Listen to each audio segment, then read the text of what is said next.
Good afternoon, everyone. Yeah, my name is Josephine Nabukenya. I'm from Uganda.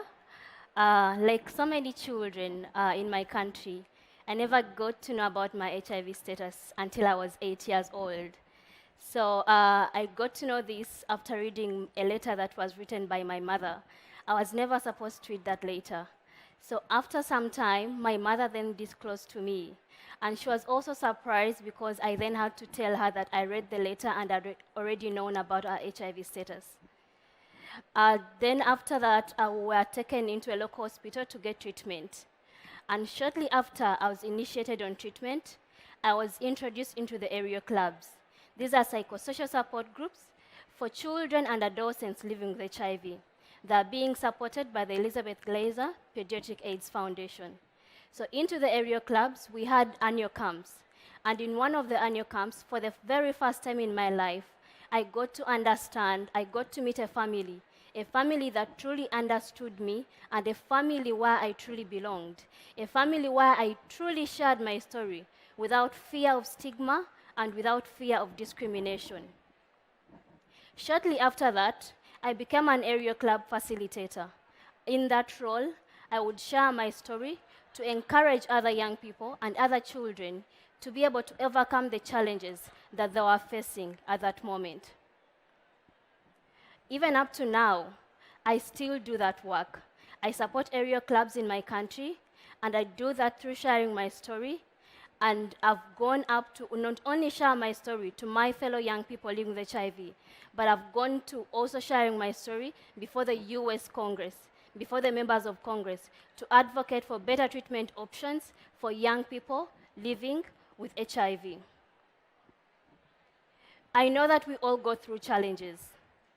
And by then, my challenge was HIV. But to all the young women here, and to all the different individuals here, I want to let you know that we have the power not to let our challenges define our destiny or our future. We can use our challenges as blocks to actually be successful in life and to make the world a better place. And that is what I've used my HIV status for. Today in my country, I continue to support very many young people living with HIV to define their own lives and not to let their HIV status define their future or define their goals in the next years or in their next generation.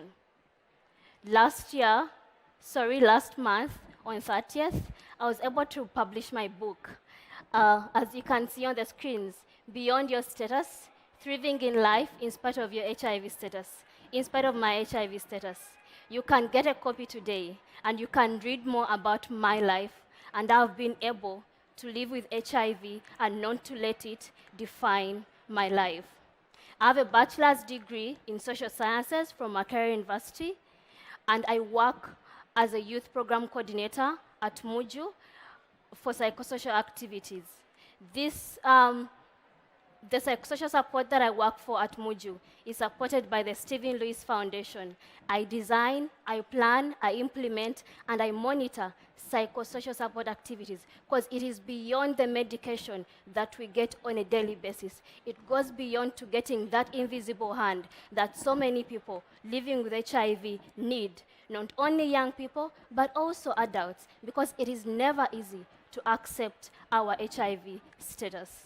Thank you so much.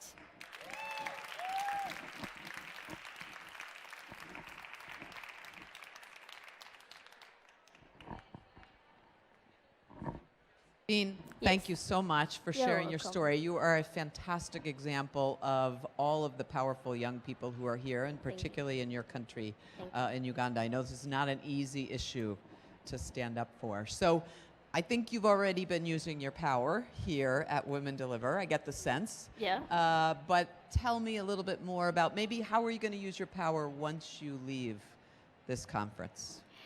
So, as always, I'm going to use my power as a young person who has lived with HIV since birth. I'm going to continue using my power to share my story. My story has two audiences. It has the HIV negative audience. It calls out for them to stay negative. But it also empowers the HIV positive audience to stay positive and to live meaningful lives. So I'm going to continue to share my story because I know currently in Sub-Saharan Africa or in Africa, HIV is still a big issue and they need to hear my story. That is why I have my book out. Thank you. Thank you so much, Josephine. Thank you. Empowering others as well as yourself. Thank you. Really appreciate it. Welcome. Thank you.